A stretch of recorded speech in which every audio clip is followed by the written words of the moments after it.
Le viaduc de Millau, c'est un peu comme si les Français avaient réussi à marcher sur la Lune. On gonfle le torse, prêt à faire cocorico, et attention la pluie de record. 2,5 km de long, 343 mètres de hauteur, 1 million de touristes par an pour admirer l'œuvre.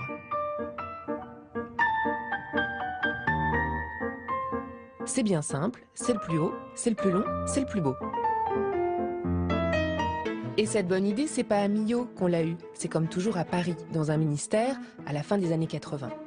Car le viaduc, c'est un grand projet de la direction des routes, le point final de l'A75, une autoroute dite d'aménagement du territoire, financée par l'État et gratuite.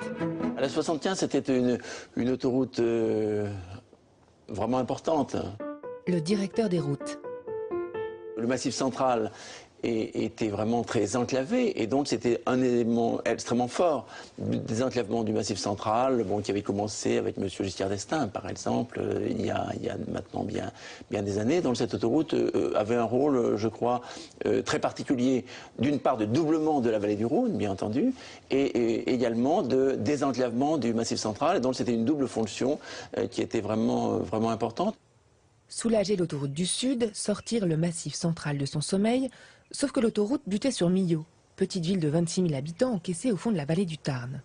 Un vrai casse-tête pour les ingénieurs.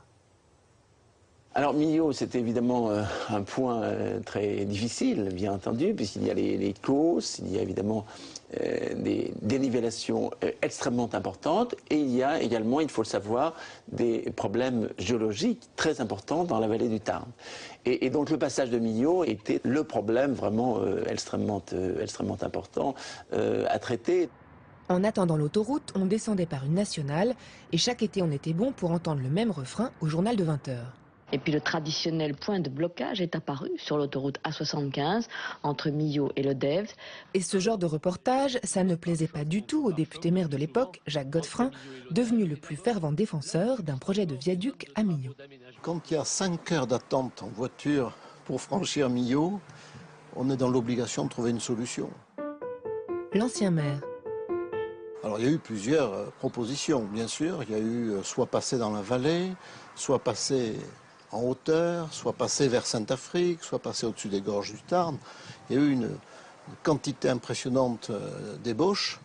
Et puis pour finir, pour faire court, un jour, on a pensé que de plateau à plateau, c'était la meilleure façon de lancer la circulation au-dessus de Millau, mais le plus près possible de Millau.